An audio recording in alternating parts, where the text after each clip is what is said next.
दोस्तों आज कुछ लोगों की वजह से पूरे देश का माहौल बिगड़ा हुआ है। जगह जगह पर लोग हिंदू मुसलमान कर रहे हैं, जगह जगह पर दंगे फसाद हो रहे हैं। हाल ही में आपने हरियाणा के मेवात के नूह में देखा और सुना भी होगा कि किस तरह से वहां का माहौल बिगड़ा हुआ है।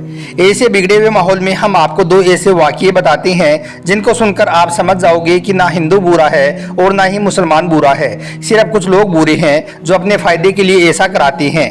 यह दोनों वाक़ये यकीनन आपके दिलों से नफरत को मिटा देगा। इसलिए आज का यह वीडियो आप सभी के लिए बहुत खास है। आप हिंदू हो या मुसलमान, आप इस वीडियो को आखिर तक जरूर देखें। और सबसे पहले अगर आपको लगे कि यह वीडियो हिंदू और मुसलमान को एक करने में मददगार साबित हो सकता है तो आप इस वीडियो को दिल से एक लाइक करें और मेहरबानी करके इसे शेयर भी कर दें ताकि और भी लोगों के पास में यह वीडियो पहुंच जाए। तो चलिए दोस्तों शुरू करते हैं। दोस्तों पहला वाकया है इलाहाबाद की रहने वाली एक लड़की रूबीना का। रूबीना लखनऊ में रहकर अपनी पढ़ाई पूरी कर रही थी। रूबीना उस दिन अपने घर इलाहाबाद जाने वाली थी, मगर उसी दिन उसके किसी फ्रेंड के घर पर कोई पार्टी थी, इसलिए उसने सोचा कि पहले मैं अपनी फ्रेंड के घर पार्टी अटेंड कर लेती हूँ, उसके बाद शाम को अपने घर चली जाऊंगी। बस यही सोचकर उसने अपना रिजर्वेशन भी करवा लिया था। उसके बाद रूबीना ने पार्टी अटेंड की और फिर शाम को सीधी वो अपनी फ्रेंड के घर से निकली और रेलवे स्टेशन पहुंच गई और जाकर ट्रेन में अपनी सीट पर बैठ गई। रूबीना का रिजर्वेशन जिस बोगी में था उसमें लगभग सभी लड़के ही थे जिनकी हंसी मजाक रूबीना को खूब डरा रही थी। टॉयलेट जाने के बहाने से रूबीना पूरी बोगी में घूम आई थी। मुश्किल से पूरी बोगी में 2 या 3 औरतें रही होंगी। यह देखकर रूबीना अनजाने भय से कांप सी गई, क्योंकि पहली बार वो रात के वक्त में ट्रेन में अकेली सफर कर रही थी, इसलिए वो पहले से ही बहुत घबराई हुई थी। और अब उसकी बोगी में सारे लड़के ही भरे पड़े थे। यह देखकर अब वो और भी ज्यादा डर गई थी, इसलिए फिर वो खुद को सहज रखने के लिए अपनी सीट पर बैठी और एक मैगजीन निकालकर पढ़ने लगी। बोगी में लड़कों का एक झुंड था जो शायद किसी कैंप में जा रहा था। उनके हंसी मजाक और उनके चुटकुले रूबीना को और भी ज्यादा डरा रहे थे। रूबीना के डर और भय के बीच रात धीरे धीरे गुजरने लगी, मगर रूबीना अभी भी कांप रही थी। यह देखकर अचानक सामने की सीट पर बैठे लड़के ने कहा कि हेलो मैं रियाज, और आप? तो डर के मारे पीली पड़ चुकी रूबीना ने धीरे से कहा कि जी मैं। तो लड़का समझ गया और वो कहने लगा कि जी कोई बात नहीं, अगर आप अपना नाम नहीं बताना चाहती हैं तो मत बताइए, मगर वैसे आप जा कहाँ रही हैं? तो रूबीना ने धीरे से कहा कि इलाहाबाद। इतना सुनते ही लड़के ने कहा कि क्या इलाहाबाद? अरे वाह, वो तो मेरी नानी का घर है, इस रिश्ते से तो आप मेरी बहन लगी। खुश होते हुए रियाज ने कहा। फिर इलाहाबाद की अनगिनत बातें वो बताता रहा कि उसके नाना जी काफी नामी इंसान हैं, उसके दोनों मामा सेना में ऊंचे पद पर हैं। इस तरह से वो नई पुरानी बातें करने लगा। रूबीना भी धीरे धीरे नॉर्मल होकर रियाज की बातों में रुचि लेने लगी। रूबीना रात भर रियाज जैसे भाई के साये में सोती रही। सुबह रूबीना ने कहा कि लीजिए आप मेरा पता रख लीजिए, कभी नानी के घर आना हुआ तो आप हमारे घर भी आइएगा। तो यह सुनकर लड़के ने कहा कि कौन सा नानी का घर? बहन वो तो मैंने आपको डरते हुए देखा तो मैं झूठ मूठ के रिश्ते घड़ने लगा था, मैं तो पहले कभी इलाहाबाद आया ही नहीं। यह सुनकर रूबीना चौंक उठी। तो लड़के ने कहा कि बहन ऐसा नहीं है कि सभी लड़के बुरे ही होते हैं, कि किसी अकेली लड़की को देखा नहीं कि उसके ऊपर गिद्ध की तरह टूट पड़े। हम में ही बाप और भाई होते हैं। इतना कहकर प्यार से रूबीना के सर पर हाथ रखकर मुस्कुराने लगा। रूबीना रियाज को देखती रही जैसे कि उसका कोई अपना सगा भाई विदा ले रहा हो। रूबीना की आंखों में आंसू आ गए थे। तभी जाते जाते रियाज ने रूबीना से कहा कि हाँ बहन, मेरा नाम रियाज नहीं है, मेरा नाम राजेश है। यह सुनकर रूबीना और भी ज्यादा हैरान हो उठी। दोस्तों ये तो हुई एक हिंदू लड़के की बात। अब आपको एक मुस्लिम लड़के का भी वाकया बताते हैं जिसको सुनकर भी आपका दिल खुश हो जाएगा और आपके दिल से नफरत खत्म हो जाएगी।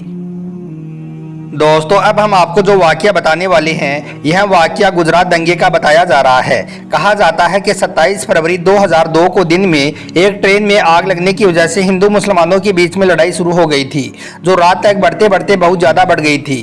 फिर रात के वक्त में लोग टोलियों की शक्ल में सड़कों पर घूमने लगे और बेकसूर लोगों पर हमला करने लगे। इसी रात गुजरात के अहमदाबाद शहर में एक हिंदू लड़की अपने घर जा रही थी। इसी बीच उसने देखा कि सामने से सैकड़ों की तादाद में लोग अपने हाथों में तलवार लिए और शोर शराबा करते हुए आ रहे हैं। यह देखकर वह हिंदू लड़की बहुत घबरा गई और इधर उधर भागने लगी। वह बहुत से घरों के दरवाजों पर गई, मगर ऐसे हालात में किसी ने भी अपने घर का दरवाजा नहीं खोला। ऐसे में वो लड़की बहुत ज्यादा डर गई थी। फिर वो भागते भागते हड़बड़ाहट में एक मस्जिद में दाखिल हो गई, यानी कि फिर वो धोखे से एक मस्जिद में घुस गई और एक कोने में छुपकर खड़ी हो गई।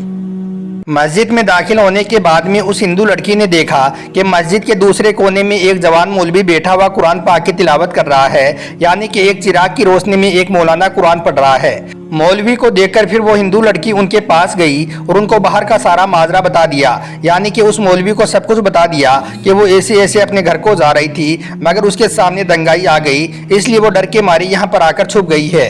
फिर वो हिंदू लड़की मौलाना के सामने हाथ जोड़कर कहने लगी कि आप मुझे बचा लीजिए, आप मेरी हिफाजत कीजिए। अगर मैं इस वक्त यहाँ से बाहर गई तो बाहर खड़े दंगाई मुझे मार डालेंगे। अभी बाहर के हालात बहुत ज़्यादा ख़राब हैं। ऐसे माहौल में अब मैं अपने घर को नहीं जा सकती हूँ, इसलिए अब मैं रात भर यहीं पर रहकर रात गुजारना चाहती हूँ।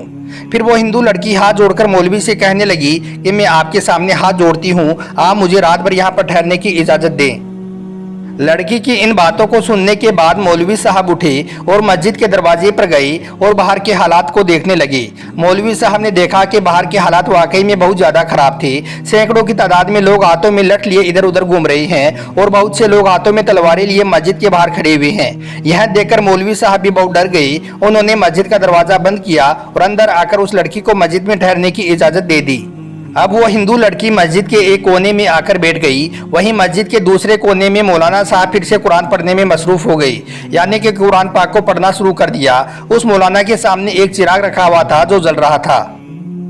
अब इधर वो हिंदू लड़की मस्जिद के दूसरे कोने में बैठी मौलाना साहब को देख रही थी। तभी उस लड़की ने देखा कि मौलाना साहब ने कुरान पढ़ने के दौरान अपनी एक अंगुली को उस चिराग में डाल दिया और अपनी अंगुली को जलाने लगी। फिर थोड़ी देर के बाद मौलाना ने वापस अपनी अंगुली को चिराग से बाहर निकाला और फिर से वो कुरान पाक पढ़ने लगी।